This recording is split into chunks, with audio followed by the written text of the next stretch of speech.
Pemirsa, Polda Metro Jaya kembali periksa saksi dan ahli untuk lengkapi berkas perkara tersangka Roy Suryo CS yang dikembalikan oleh Kejaksaan. Polisi memiliki waktu 14 hari untuk melengkapi berkas sebelum akhirnya dilimpahkan.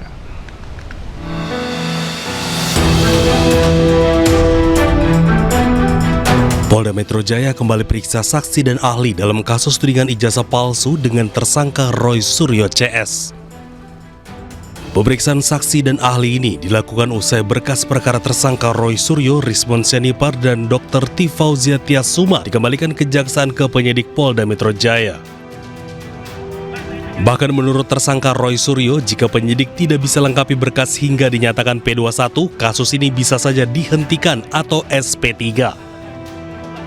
Dalam KUA baru memang nggak ada detail, tetapi artinya hampir sama. Jadi kalau itu dikembalikan, maka nanti akan ada pengembalian lagi bolak-balik sampai dengan P21. Dan memang harusnya bolak-balik itu tidak boleh selamanya bolak-balik. Memang nanti kalau kemudian jaksa peneliti atau kejaksaan itu melihat berkasnya ini tidak komplit atau tidak memenuhi syarat, ya bisa berhenti. Artinya selesai, artinya perkara tidak jadi naik, tidak jadi dilimpahkan tapi tidak bisa naik, dan akhirnya perkara harus di SP3 atau berhenti. Sebelumnya, Kejaksaan kembalikan berkas perkara tersangka Roy CS karena dianggap belum penuhi syarat pidana dalam undang-undang. Penyidik memiliki waktu 14 hari untuk melengkapi berkas tersebut sebelum akhirnya dilimpahkan ke Kejaksaan hingga akhirnya masuk persidangan. Dari Jakarta, Tim Liputan iNews melaporkan. Kita ke informasi lain, pemirsa. Komisi Informasi Pusat kembali menggelar sidang sengketa informasi publik dokumen ijazah Wakil Presiden Gibran Raka Buming Raka. Sidang meminta Kemendikdasmen membuka sejumlah dokumen terkait ijazah Gibran. Persidangan hari ini meminta termohon Kemendikdasmen untuk membuka sejumlah dokumen Wakil Presiden Gibran Raka Buming Raka. Alamsyah Saragih menjadi ahli yang didatangkan oleh Majelis Komisi Informasi Pusat. Sebelumnya, Komisi Informasi Pusat juga mengabulkan permohonan untuk membuka sejumlah dokumen termasuk ijazah Joko Widodo. Sementara itu terkait ijazah Jokowi, KPU tidak akan mengajukan banding dan setuju untuk membuka 9 item dalam dokumen ijazah Jokowi yang sebelumnya ditutup. Diikuti kata-kata saya. Kemarin saya dihubungin pihak KPU menyatakan mereka memutuskan untuk tidak melakukan banding terhadap putusan Komisi Informasi Pusat nomor 74 kemarin yang disampaikan oleh Komisi Informasi Pusat yang mengabulkan permohonan saya, yaitu membuka 9 item yang disembunyikan mereka, ya.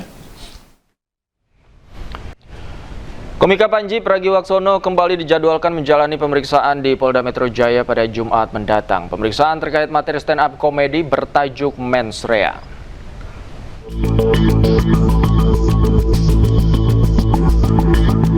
Jadi terlapor atas tayangan Mens Rea, komika Panji Pragiwaksono menegaskan dirinya tidak akan menghindari panggilan Polda Metro Jaya. Panji berjanji akan mengikuti jalannya proses hukum yang berjalan. Panji dijadwalkan dipanggil pada Jumat 6 Februari 2026 untuk dimintai klarifikasi terkait materi tayangan stand-up komedi bertajuk Mens Rea. Saya akan jalanin prosesnya saja. Saya tidak akan menghindar ajakan untuk berdialog. Saya tidak akan menghindar panggilan. Ketika saya dibutuhkan untuk hadir, tentu saya akan hadir. Dan itulah alasan kenapa saya datang ke sini juga. Sisanya saya ngikutin prosesnya aja. Apapun yang terjadi di ujung, saya percaya itu untuk kebaikan, insya Allah.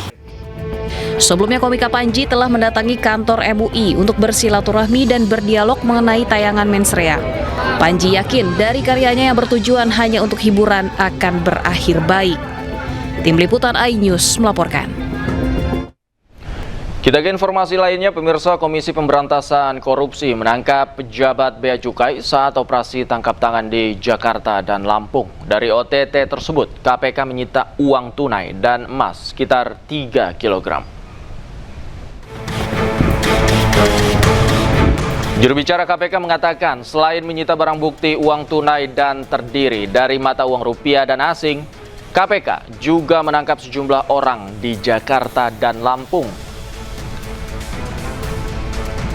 Salah satunya adalah mantan Direktur Penyidikan dan Penindakan Bea Cukai atau setara dengan pejabat Eselon II.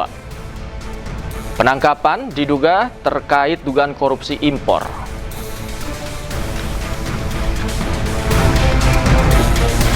Bersangkutan pejabat Eselon II di Bea Cukai sebenarnya sudah mantan Direktur Penyidikan dan Penindakan. Ya, itu yang kemudian diamankan di wilayah Lampung. Berapa orang? Yang mana? Yang kasus yang ini berapa orang yang diamankan?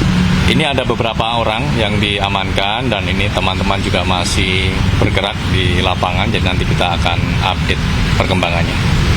Barang bukti yang kedua ini kira-kira apa? Barang bukti, untuk barang bukti ada uang tunai baik rupiah maupun mata uang asing dan juga logam mulia untuk uang senilai miliaran rupiah. Kemudian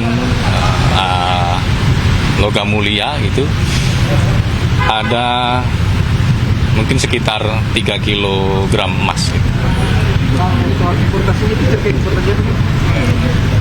Ya, terkait dengan beberapa barang yang masuk ke Indonesia begitu ya. Dan pemirsa, seperti apa perkembangan terkait operasi tangkap tangan yang dilakukan KPK? Kami telah terhubung dengan jurnalis iNews Indra Setiabudi di Gedung Merah Putih KPK Jakarta. Selamat malam Indra. Bagaimana perkembangan kasus OTT yang sudah dilakukan oleh KPK hari ini? Selamat malam Davi dan juga pemirsa, dapat kami informasikan untuk terkait update terkait OTT yang dilakukan oleh KPK pada hari ini atau melalui dengan operasi senyap. Ini KPK ini berhasil meng-OTT di dua wilayah berbeda, Davi, perlu kami informasikan. Ini ada di wilayah Kalimantan Selatan dan juga ada di Bea Cukai Jakarta. Adapun memang kita bahas terlebih dahulu di Banjarmasin, Davi, dan juga pemirsa, memang keduanya ini terkait perpajakan, Davi. Adapun juga kalau kita bisa bahas untuk terkait di Banjarmasin, ini terkait kasus suap bisa dibilang ya, Davi, yang mana KPK nanti akan memberangkatkan pada hari ini, dan kami juga mendapat informasi bahwa memang untuk dari Banjarmasin sudah tiba di Soekarno-Hatta tadi pada pukul 17.55 waktu Indonesia Barat, yang mana nanti akan dibawa ke K4 di KPK Jakarta Selatan pada hari ini.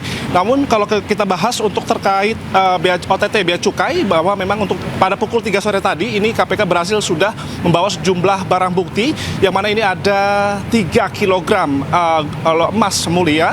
Ini berhasil diamankan oleh pihak dari KPK, dan juga ada uang miliaran rupiah. Dan ini ada terdapat beberapa tersangka yang untuk di Bea Cukai, Davi. Ini ada salah satunya yang ada di Lampung, dan saat ini juga sudah nantinya akan tiba di Bandara Soekarno-Hatta di tempat pada pukul 7.30 waktu Indonesia Barat pada malam hari ini. Dan kami juga masih menunggu untuk kedatangan terkait update dan berapa orang ataupun ada tersangka lainnya, dan kami juga akan masih menunggu di gedung KPK pada malam hari ini. Demikian, Davi, kembali ke Anda. Baik, kita pantau terus perkembangannya nanti seperti apa. Terima kasih Indra Setiabudi melaporkan langsung dari Gedung Merah Putih KPK Jakarta. Selamat malam, selamat bertugas kembali. Pemirsa, menanggapi operasi tangkap tangan KPK di kantor pelayanan pajak Madya Banjarmasin, Kalimantan Selatan dan pejabat di Ditjen Bea Cukai, Menteri Keuangan Purbaya Yudi Sadewa menyiapkan sanksi pemberhentian jika terbukti bersalah. Lihat apa hasilnya OTT itu. Kalau memang orang pajak dan Bea Cukai yang bersalah, ya harus ditindak secara hukum sesuai dengan peraturan yang berada. Tapi gini, saya tidak akan melepaskan anak buah saya sendirian begitu aja, kan akan ada pendampingan hukum dari Departemen Keuangan, tapi tidak dalam bentuk intervensi hukum. Itu kira-kira kita temenin aja sampai prosesnya selesai. Kenapa terpukul? Kan itu justru merupakan